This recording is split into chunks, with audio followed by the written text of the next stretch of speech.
सुप्रभात, good morning. सीधा सौदा के आज के इस मंगलवार के एडिशन में आप सबका स्वागत है। मंगलवार का दिन है और थोड़ी सी सुस्त शुरुआत के लेकिन इंडिकेशन है।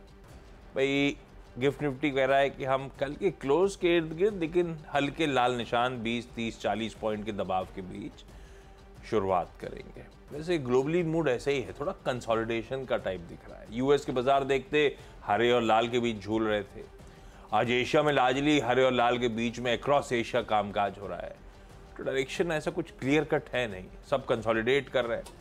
कुछ मार्केट्स हैं निके विके जो बहुत पिटे थे, थोड़ा सा वो चाल ज़्यादा दिखा रहे हैं, अदरवाइज सारे फ्लैटलाइन के इर्द गिर्द ही नजर आएंगे। ऐसे में पिच, स्टेडियम, क्राउड, ग्राउंड सब दिखा देता हूँ आपको, उसके बाद समझ लेते हैं दरअसल स्थिति है कैसी। कल तो हमारे कुछ डोमेस्टिक इंपॉर्टेंट संकेत थे, आज थोड़ा सा ग्लोब पर डिपेंडेंस ज़्यादा वापस आ गई है। और पिच कह रही, अरे बाप रे बाप, कल की पिच धो ही नहीं लगता। वैसे ही है, वैसे ही है। क्या मामला? अब पता इवनिंग स्टाफ ने कुछ काम नहीं किया है, कुछ वैसे ही छोड़ दी, सफाई नहीं की इसकी।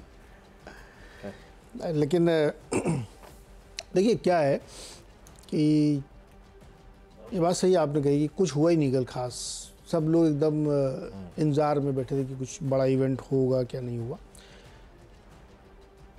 जो इस समय पूरा डेवलपमेंट है ना, वो दो चीज़ों पर टिका हुआ है कि यूएस में क्या होने वाला है और खाड़ी में क्या होने वाला है। खाड़ी की चिंता मुझे ज़्यादा है विशेष, क्योंकि ये जिस तरीके से अब वहाँ पे सेटअप बन रहा है ना, वो बहुत कंफर्टिंग नहीं है। होना क्या है पता नहीं, लेकिन संकेत अच्छे नहीं है। हमास कह रहा है कि मैं सीज़ फायर में बात नहीं करूँगा, जंगी बेड़ा भेजे जा रहे हैं, वो एक अलग तनाव की बात बनी हुई है। तो मार्केट उसकी वजह से थोड़ा सा मुझे लगता है कल अंडर प्रेशर था यूएस का, कि कोई बड़ा मूव किसी की तरफ का नहीं आया, वेट एंड वॉच वाली सिचुएशन थी। दो चीज़ें उसमें जंप हुई हैं, क्रूड और गोल्ड। गोल्ड $2500 के ऊपर जाके बंद हुआ और क्रूड ब्रेंट वाला करीब $82 के आसपास गया। ये थोड़ी चिंता की बात होनी चाहिए अपने लिए, खास तौर पे क्रूड ऊपर जा रहा है और यूएस मार्केट वो नंबर देखने में बिजी है कि वो इन्फ्लेशन नंबर चाहिए। मैं कहूँ इंडिया वाले देख लेते ना, वो कितना घट गया एकदम से। इसको देख के उनको खुश होना चाहिए, 2% घटाया हम लोग यहाँ। तो इन्फ्लेशन नंबर देख रहे हैं वो। WPI आज शाम को देखेंगे और CPI कल देखेंगे, उसके बाद वहाँ पे रिएक्शन आएगा, क्योंकि इसी पर बेस्ड होगा 17-18 की फेड की बैठक। तो ये सारी चीज़ों को अगर आप डॉट्स कनेक्ट करके देखेंगे ना, तो आपको बहुत कंफर्टिंग नहीं लगेगा। आपको लगेगा अच्छा ठीक है, हम भी देखते हैं क्या होने वाला है। तो कल मार्केट इसी मोड में रहा वहाँ पे यूएस में। कुछ खास एक्शन हुआ नहीं, क्योंकि सबको नंबर्स का, नए डेवलपमेंट्स का इंतज़ार है। तो अपने यहाँ भी तो कल इंतज़ार ही कर रहे थे लोग शाम तक, तो कुछ हुआ नहीं अपने यहाँ भी। रिटेलर्स ने दमदार लगाया, लेकिन अपने यहाँ जो इन्फ्लेशन का नंबर कल आया है चमत्कारी है यार। मुझे समझ में आता सस्ता क्या हुआ है, फूड इन्फ्लेशन गिरा क्यों? लेकिन पता नहीं, सब्जियां और खाना पीना सब गिर गया ऐसा बताया यार, मैंने तो मान लिया। कल ही खरीदा है। हाँ, वो बोले कागज की लेखी, मैं देखूं आंखन देखी। यार मैं खरीद के लाया हूँ, सस्ता नहीं हुआ, नंबर बता रहा सस्ता हो गया। मैं आज लड़ाई होगी मेरी सब्जी वाले से गुरु। तुम झूठ बोल रहे हो। आप बेंचमार्क लेके जाइएगा, सरकार कह रही है टमाटर इतना है, आपके इतने तुम हाँ तुम इतने कैसे बेच रहे हो? ये आप लोग अपना हाँ ठीक बात है। तो भाई ठीक है, न्यूट्रल संकेत, न्यूट्रल नल के लिए, हाँ न्यूट्रल संकेत लीजिए ग्लोबल। चलिए भाई, न्यूट्रल संकेत है। ऐसे में टीम बना तो रहे, 10-10 स्टॉक्स मेंशन करेंगे, पर अपने ये ट्रेड के लिए अपने फाइनेंशियल एडवाइजर से कंसल्ट करना है, ध्यान रखिएगा। अपन बता रहे खबरों के लिहाज से कौन से स्टॉक्स आज रडार पर रहेंगे। खबर हरी है लाल, ये मेंशन करते चलता हूं। पहले कुछ नतीजे, जो नतीजे अच्छे लग रहे थे पहले, वो NMDC अच्छा लगा, अच्छे नंबर्स है, आय फ्लैट है, EBITDA उसके सामने 17.5% का जंप है। मेरे ख्याल से स्ट्रीट एस्टिमेट से EBITDA 300 करोड़ रुपए से ज्यादा का बीट है, या 300 करोड़ के आसपास का बीट है। मार्जिन्स 37% वाले 43% पे पहुंच गए, 600 बेसिस पॉइंट्स का इंप्रूवमेंट। बाजार एक्सपेक्टेशंस थी फ्लैट मार्जिन्स की, या ज्यादा से ज्यादा 50 बेसिस पॉइंट्स के इंप्रूवमेंट की, उसके सामने 600 बेसिस पॉइंट मार्जिन्स इंप्रूव हुए। और फिर इसका मतलब था बट ऑब्वियस, मुनाफे पे तगड़ा बीट, मुनाफा 18% बढ़ा, 1950 करोड़ रुपए के ऊपर आया, 1700 करोड़ रुपए स्ट्रीट एक्सपेक्टेशन थी, 250 करोड़ रुपए मुनाफे का भी बीट। एनएमडीसी के नंबर्स बढ़िया है, पर कल जब बाजार फ्लैट बंद हुआ था एनएमडीसी 3.5% से ज्यादा मजबूत था, ये ध्यान रखिएगा। नंबर्स के लिए थम्स अप है। हिंदुस्तान कॉपर के नंबर्स अच्छे हैं, इसीलिए वो भी ग्रीन है। दोनों कमोडिटी प्लेस, दोनों सरकारी कमोडिटी प्लेस कह लीजिए, आय 33% हिंदुस्तान कॉपर की बढ़ी, एबिटा 83 करोड़ वाला 188 करोड़ रुपीस पे, यानी कि मार्जिन जो 22% पे खड़े थे 38% पे आ गए, 1600 बेसिस पॉइंट के करीब मार्जिन एक्सपैंड कर गया, 47 करोड़ का मुनाफा बढ़ के 113 करोड़ पे आता होगा। बढ़िया है, हिंदुस्तान कॉपर के नंबर्स अच्छे, ग्रीन। हडको ऑफ हाइज कामकाज कर रहा है, नंबर्स डिसेंट है, सिर्फ हेडलाइन नंबर्स बताता हूं, इंटरनल स्क्रीन पे आते रहेंगे। एनआईआई 11% हेडलाइन नंबर्स में और मुनाफा करीब 25% का जंप है, डिसेंट नंबर्स पे हडको ग्रीन। तीनों सरकारी आज ग्रीन, तीनों सरकारी ग्रीन, हमारे तीनों प्राइवेट ग्रीन। अरे वाह। दो तो उसमें जो पेन पेंसिल कापी किताब और बच्चों के स्टेशनरी वाली चीज़ें कंपनी में आती हैं, एक लिंक पेन वाली और एक डॉम्स। लिंक पेन ने 11% के मार्जिन के साथ 13.5% का प्रॉफिट बढ़ाया और रेवेन्यू 14-15% की ग्रोथ के साथ 128 करोड़ आया है। ऐसे डॉम्स में देखें तो बहुत अच्छे नंबर डॉम्स में, हालांकि स्टॉक डॉम्स का बहुत चला लिस्टिंग के बाद से, रिसेंट लिस्टिंग है ये, 450 करोड़ का रेवेन्यू और 54 करोड़ का प्रॉफिट। चाहे आप तिमाही दर तिमाही देखें, चाहे आप क्वार्टरली देखें, नंबर बहुत ही अच्छे हैं और मार्जिन्स के साथ। तो अच्छा, डॉम्स में बहुत बड़ी रैली बन चुकी है ऑलरेडी। तो लिंक और डॉम्स ये दोनों स्टेशनरी वाली कंपनी में भी हो सकता है जून क्वार्टर इसलिए रहता हो कि इस समय कापी किताब बहुत खरीदते हैं। मैं ऐसे देख रहा था, आप ये कितनी भी फैंसी ले लो, जो देसी वाले हैं ना, अपना ऑफिस ही देता है, अगर ये एक बार रमा हो जाए ना तो ऐसा बढ़िया चलते हैं कि मजा आता है। यार मेरे हाथ में आप तो ये आप डॉम्स वाले हो। अरे ये डॉम का नहीं है, मतलब जिसका भी मतलब नोबडी अपना ये देसी वाला है, लेकिन मस्त चलता है। 10 रुपए का पेन है बस, ऐसी बढ़िया ग्रिप है ना। 10 रुपए बता रहे हैं, जो पॉकेट में रखते हैं वो एक महंगा वाला रखते हैं साइन करने, पॉकेट में वो अभी नहीं, वो डेस्क पे है। हाँ।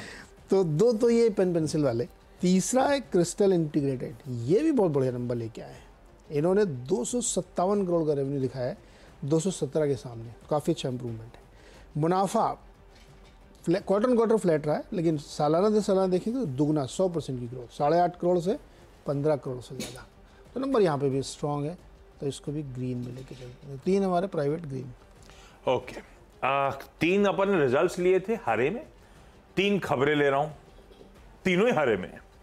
लेमन ट्री होटल्स ये एकदम से करेक्ट हुआ है, एक 3 महीने का चार्ट रखेंगे, लेमन ट्री का करेक्ट हुआ है, थोड़ा सा स्टेबल हुआ है कल रिजल्ट से पहले, रिजल्ट नहीं, कल ट्रेड में 1.25% के आसपास गेन थे। कल शाम को अनाउंसमेंट आया कि इन्होंने एक और होटल ये देखिए क्या करेक्ट हुआ है लेमन ट्री, अब संभला है जाके कल के ट्रेडिंग सेशन में। खबर अच्छी है, नोएडा उत्तर प्रदेश में वीरू के पास एक विकल्प खुल गया है, लेमन ट्री होटल में जाके रह सकते हैं, घर तो भाभी जी ने घर से निकाला तो। ओके हाँ, ये उनकी 7th प्रॉपर्टी है उत्तर प्रदेश में, लेमन ट्री की। मैनेज होटल होगा, बट ऑफिस आजकल वही एसेट लाइट मॉडल के थ्रू चलते हैं, 40 कमरे हैं। सारेगामा इंडिया भी ऐसी मेरे ख्याल से करेगी, लेमन ट्री तो इंटरेस्टिंगली करेक्ट तगड़ा हुआ, सारेगामा भी ऐसी चार्ट रखिएगा। कल लार्ज ट्रेड हुआ, कल जाके वो स्टॉक फाइनली, मैं भाव और वॉल्यूम दिखा सकूंगा शायद, तो कल वॉल्यूम का बार तगड़ा था, दिख रहा था कोई बड़ा लार्ज ट्रेड हुआ है।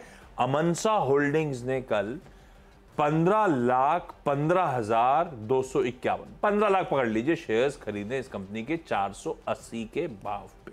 कोई हिलफोर्ड इंडिया फंड ने माल छोड़ा था 20 लाख के आसपास, लार्जली सारा अमानसा ने एक्वायर कर लिया, और उस डील के बीच में, लास्ट ट्रेड के बीच में स्टॉक हरे में बंद हुआ था, आज रडा पे रखते हैं।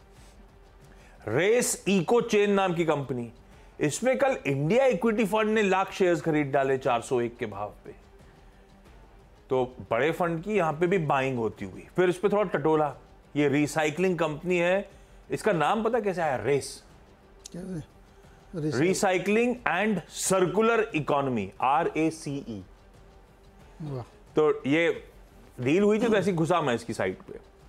वेस्ट मैनेजमेंट पे डेडिकेटेड है, और वेस्ट मैनेजमेंट का काम करती है, बड़े बड़े ग्राहक हैं, और फिर रिसाइकल्ड प्रोडक्ट्स बेचती है, bedsheets, comforters, curtains, cushion covers, handbags, table cloth, ये सब। इंटरेस्टिंग फंड की बाइंग। और ये स्पेस मुझे वैसे इसमें कुछ चुनिंदा कंपनीज हैं जो वेस्ट मैनेजमेंट के काम में, उनको रडार पर रखना चाहिए। अब उसमें से कोई सी भी सेलेक्ट करिए, बात अलग है। खैर, इसमें एक फंड की बाइंग, इसीलिए इसको भी ग्रीन। तो 2 लार्ज ट्रेड्स और एक होटल खुला है, 3 स्टॉक और हरे में। ओके, रिसाइकलिंग कंपनी है और रतन इंडिया, और इसमें मुनाफा इनका जो है 3.5 गुना 4 गुना हो गया, 378% बढ़ा, 850 करोड़। रेवेन्यू 97% बढ़ी है, 2500 करोड़ के आसपास आया है। नंबर बहुत ही सॉलिड है। पिछली बार ये एबिटा नेगेटिव थे 54-55 करोड़ के, इस बार 1000 करोड़ का एबिटा इन्होंने क्लॉक किया है। नंबर बहुत सॉलिड इन्होंने पेश किए हैं और मार्जिन भी सिग्निफिकेंट इंप्रूवमेंट देखने को मिला है, तो इसको रखिए रडार पे। 5वां 6वां ऑयल वाले हैं, ओएनजीसी और ऑयल। इसलिए रखा 2 खबरें। एक तो ये एपीएम गैस के प्राइसेस जो सरकार ने कहा था कि 20% एबव रखेंगे दोनों फील्ड के, वो कर दिया उन्होंने, कल नोटिफाई कर दिया। ब्रेंट को ऑयल 181-82 ऊपर चल रहा है, और जो अभी रिजेक्ट किया गया है एमएससी वाला, उसमें भी इंडक्शन किसी न किसी का, तो इसमें दोनों स्टॉक आप ग्रीन पे लेके चल सकते हैं, ऑयल वाले। छोटा सा एक ब्रेक होगा, ब्रेक के बाद अगले 4 स्टॉक्स।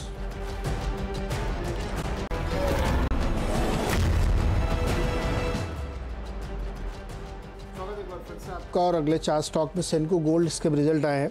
1400 करोड़ का रेवेन्यू और 52 करोड़ का प्रॉफिट दिखाया। मार्जिन में सिग्निफिकेंट जंप है, 2% करीब मार्जिन बढ़ के आया है। जिंदल स्टेनलेस में जो ब्रह्मोस एरोस्पेस है, उसने इनको अप्रूवल दे दिया है कि ये जो स्टेनलेस स्टील की शीट है ये सप्लाई करेगी उसको, और हिसार प्लांट से, और बहुत ज़्यादा टेस्ट पास करने के बाद इनको ये अप्रूवल मिला है, तो अच्छी खबर इनके लिए। जीआर इंफ्रा, इनको एक करीब 53 करोड़ का ऑर्डर मिला है, ट्रांसमिशन स्कीम शुरू करेंगे कर्नाटक में एक, आरईसी पावर ट्रांसमिशन की ओर से। और 10वां स्टॉक है शोभा रियल्टी। इनके लोग क्या है, इनके ऊपर HSBC की एक रिपोर्ट आई है, 2000 के टारगेट के साथ बाई कॉल है।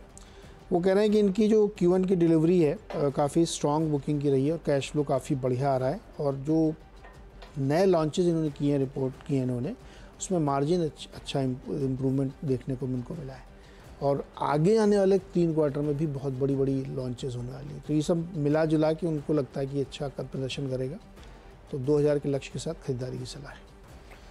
ओके, अगले स्टॉक सब लाल है।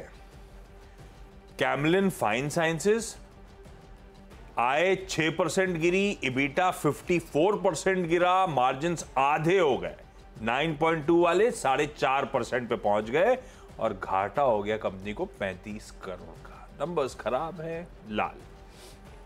आरसीएफ फीके लग रहे हैं। आय साल दर साल 8% बढ़ी, पर इबिटा 11% गया, मार्जिन्स 3.2 वाले रिड्यूस होकर 2.6 पे रह गए, और मुनाफा 68 करोड़ से रिड्यूस होकर अब केवल 10 करोड़ पे, यानी कि ऑलमोस्ट 70%, 70 क्यों, उससे ज्यादा हो जाएगा, 80-85% गिर गया। कैंपस एक्टिववेयर लाल रखा है। आय 4% गिरी, अभी कुछ दिन पहले हम लोग कंपटीशन और सब इशू बात कर रहे थे। आय 4% गिरी, इबिटा 22% गिरा, मार्जिन्स 18.7 वाले 15% के करीब पहुंच गए, और मुनाफा 20% ठंडा पड़ गया। एमी ऑर्गेनिक्स को लाल रख दिया। आय 15% बढ़ी, पर इबिटा 13% गिरा, 22% के मार्जिन्स 16.5 के करीब पहुंच गए, और मुनाफा 34% डिक्लाइन कर गया। ये सारे नंबर्स कहीं ना कहीं कमजोर हैं, इसीलिए सब लाल। 10 स्टॉक्स पूरे। क्विकली छोटा सा ब्रेक के उस पार टीम्स का क्विक रैप अप।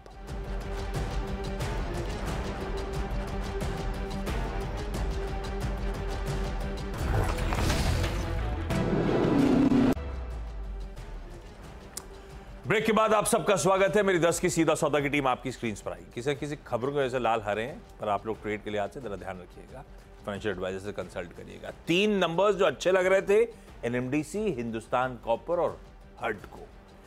3 खबरें जो इंटरेस्टिंग लग रही थी, लेमन ट्री होटल नोएडा में नया होटल, सारेगामा में अमनसा, और रेस इको में इंडिया इक्विटी फंड की बाइंग। जो 4 नंबर्स खराब लग रहे थे वो लाल हैं, कैमलिन फाइन, आरसीएफ, कैंपस एक्टिववेयर और एमी ऑर्गेनिक्स। 10 हो गए। ओके, नंबर पे पूरा फोकस, और लिंक, डॉम्स और क्रिस्टल के नंबर, रतन के नंबर बहुत ही बढ़िया, शानदार परफॉर्मेंस Q1 में इन्होंने दिया है। ONGC और OIL में क्रूड ऊपर, MSCI में रिबैलेंसिंग का फ़ायदा और साथ ही APM गैस 20% ऊपर प्राइसिंग सरकार ने कर दी है। सेनको गोल्ड नंबर बहुत ही बढ़िया है। जिंदल स्टेनलेस को ब्रह्मोस की तरफ से सप्लाई करने के लिए क्वालिफिकेशन मिल गई है और GR इंफ्रा को REC की तरफ से 53 करोड़ का ऑर्डर और शोभा पर HSBC की बाई कॉल टारगेट 2000।